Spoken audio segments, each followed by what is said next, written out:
পার্লামেন্টে যখন তোলা হলো, আদালতে যখন তোলা হলো, আসামির কাঠগড়ায় আল্লাহর নবী রায় দিবে তো তার মৃত্যুদণ্ড দেওয়া হবে।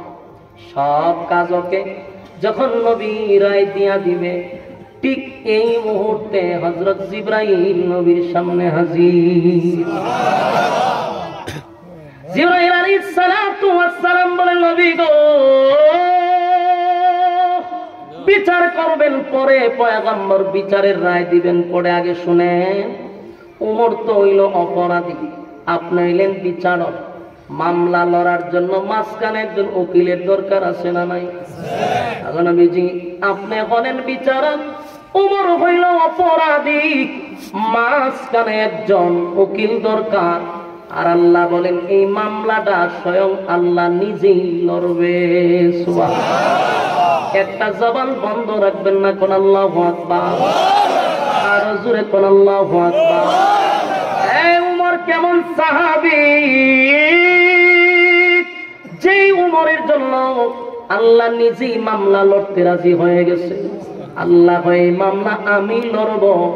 বলুন তো দেখি, নবী বিচারক, ওমর আসামি, আর আল্লাহ যদি মামলা লড়ে, নবী কি আর রায় দেওয়ার ক্ষমতা রাখে? কথা বলেন না দি? আমার নবী তো রায় দিতে পারবে না, কারণ মামলা চলে গেছে। আল্লাহ নিজেই কই আমি লড়ব। এখন এই পরিস্থিতিতে বলুন, মামলা যদি আল্লাহ লড়ে, নবীর কলম কে আর সামনে লড়বে? এবার আল্লাহ আয়াত নাযিল করছে। কোন আয়াত? যে আয়াত আমি আপনাদের সামনে পড়ছিলাম, সূরা নিসা। কয় নাম্বার আয়াত? 65। খেয়াল নেই? সূরা নিসার 65 নাম্বার আয়াত। এই আয়াতটা আমি আপনাদের সামনে পড়েছিলাম। সেই আয়াতটা এই ঘটনারে কেন্দ্র করে আল্লাহ নাযিল করছে। আল্লাহ তখন নাযিল করে বলেন, ফালা ওয়া রাব্বিকা লা ইউমিনুনা হাত্তা ইউহাক্কিমুকা ফীমা শাজারা বাইনাহুম সুম্মা লা ইয়াজিদু ফী আনফুসিহিম হারাজাম মিম্মা কাদাইতা ওয়া ইউসাল্লিমু তাসলিমা। আল্লাহ বলেন, ফালা ওয়া রাব্বিকা, ফালা ওয়া রাব্বিকা, আপনার রবের কসম, আপনার রবের কসম। আল্লাহ আয়াত নাযিল করে কসম করলেন, কসম করলেন। ফালা ওয়া রাব্বিকা, আপনার রবের কসম। বন্ধু, গোটা মদিনার মানুষ জানে গো, হযরত উমর একটা নির্দোষ মানুষকে হত্যা করছে। কিন্তু সবাই জানে লোকটা নির্দোষ ছিল। কিন্তু আমি আল্লাহ উমরের পক্ষে ঘোষণা দিলাম, ফালা ওয়া রাব্বিকা, আপনার রবের কসম, উমর কোন নির্দোষ মানুষকে হত্যা করে নাই। উমর কোন মুসলমান ব্যক্তিকে হত্যা করে নাই। উমর যারে হত্যা করছে, এই লোকটা ছিল একটা টাটকা মুনাফিক। কি বুঝলেন? কথা কই না দি? এই লোকটা ছিল টাটকা মুনাফিক। অথচ সমাজের মধ্যে চলত মুসলমানের লেবাস নিয়া, মুসলমানের সুরত নিয়া। অথচ সারা মদিনার মানুষ জানে রে, এই লোকটা নিষ্পাপ ছিল। লোকটা নিষ্পাপ ছিল। উমর নিষ্পাপ মানুষটারে হত্যা করছে। সারা মদিনার মানুষ জানে রে, এই লোকটা ছিল মুসলমান। কিন্তু সবার রাটারে ধরা পড়ে না, উমরের রাটারে অপরাধী ধরা পড়ে। কথা হয় না? উমরের মধ্যে এমন একটা রাটার ছিল, অপরাধীরে দেখলেই উমর চিনতে পারত। তাই উমর তার গর্দান উড়াইয়া দিছে। আর সারা মদিনার মানুষ বলা বলি করতে লাগলো, উমর একটা নির্দোষ মানুষকে হত্যা করলো, তাও লোকটা মুসলমান। কিন্তু আল্লাহ বলেন, ফালা ওয়া রাব্বিকা লা ইউমিনুনা হাত্তা ইউহাক্কিমুকা ফীমা শাজারা বাইনাহুম সুম্মা লা ইয়াজিদু ফী আনফুসিহিম হারাজান মিম্মা কাদাইতা ওয়া ইউসাল্লিমু তাসলিমা।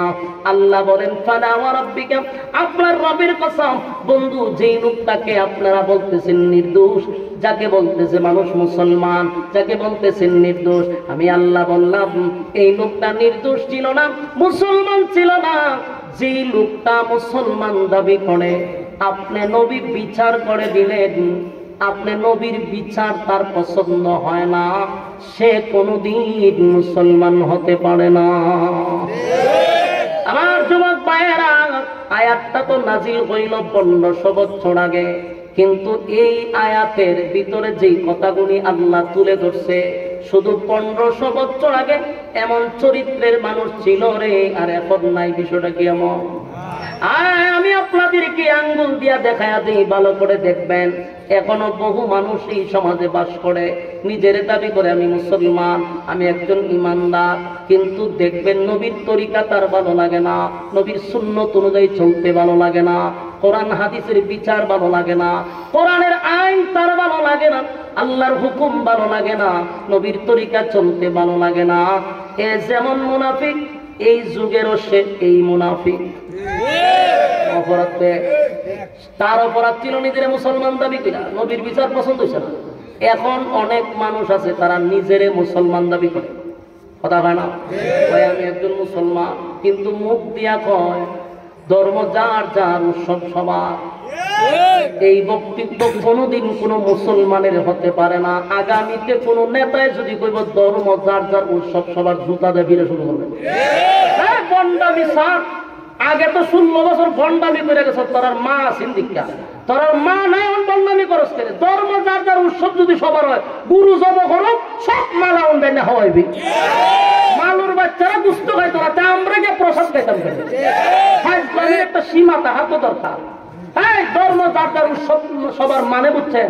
বিয়া করবেন যার যার বউ আছে, কিন্তু বউ বিয়া করবেন যার যার, বউ সবার। এটা মানে নিবেন? কেট করলেন আপনি ফসল বলে সবার। এটা যেমন ইসলামী আর ফাইজলামী, ধর্ম যার যার, উৎসব সবার। এটা ইসলামী আর ফাইজলামী ছাড়া কিছু না। আমার ধর্ম উৎসব তো আমার ধর্ম গুরু জবাই করুন, কুরবানি দেবো, এটা আমার উৎসব না। যে হিন্দুরা খায় না কেন?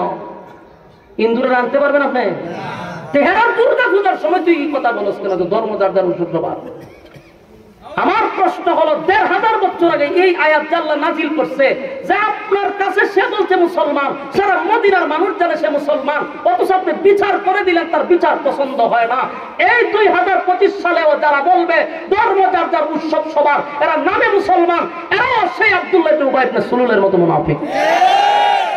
এরা মুনাফিক। আর মুনাফিক ইহুদির চেয়ে ভয়ঙ্কর, মুনাফিক খ্রিস্টানদের চেয়ে ভয়ঙ্কর, মুনাফিকের চেয়ে ভয়ঙ্কর আর কোন জাতি হতে পারে না। আপনারা শুধু এই বিষয়গুলো একটু মাথায় রাখবেন। এরকম বহু ফটপাস আমাদের সমাজে বসবাস করে। পুরা মুসলমানের বাপের দাদা 14 গোষ্ঠী মুসলমান, কিন্তু দেখেন দুর্গা পূজার আগে দিয়া দুর্গা পূজার নাম লিখে দেয় ব্যানারের মধ্যে। তুই না মুসলমান, কোন হিন্দু মুসলমানের ঈদ লিখে দেবে। তো হেরা লেখা, তোর হায়া লজ্জা নাই, তোর শরম বরম নাই, তোর একটা হিন্দুরে ডাকতে আমাদের বাড়িতে আনন্দ না ঈদের সময়। আর মুসলমানের বাচ্চাগুলি এরা দুর্গা পূজার গিয়ে বয়ে থাকে, প্রসাদ খাই ফেলে। প্রসাদের মধ্যে গুরুর সেনা ছিটাই দেয়, জানেন আপনারা? এরা সব জিনিসের মধ্যে গোবরের ছিটা না দিলে এটা ফাঁকি হয় না। আর আপনি জানি কি খাই পারলে খান, খাইয়া আপনি আপনার ধর্ম পালন করেন, মানুষের সামনে বলবেন না যে ধর্ম যার যার, উৎসব সবার। ওই দিন বাগে খাইছে, এখন জুতা দাবাই দিব বলছি। ডাইরেক্ট যে কোনো নেতাই হোক, ডাইরেক্ট জুতা দিয়ে এটা শুরু করবেন, যেটা মুনাফিক। এই ঠিক গানে কইেন। এরপরে কোন নেতা যখন বলবো ধর্ম যার যার, উৎসব সবার, এই সময় আপনারা চুপ করে বলবেন ঠিক, আপনারা এই গানও ঠিক, এই গানও ঠিক। এর নাম হলো পাবলিক। পাবলিকের ব্যাপারে ওয়াজ করণ যায়, কিন্তু আমল ভজনে করে। আমার কথায় আপনাদের অনেক তিতা লাগতে পারে, অসুস্থ মানুষ বেশি বলেছি না, সহ্য হইতেছে না। আপনারা আমার নিজের মানুষ, তো দরদ নিয়ে, মহব্বত নিয়ে কথাগুলি বলছি আমি।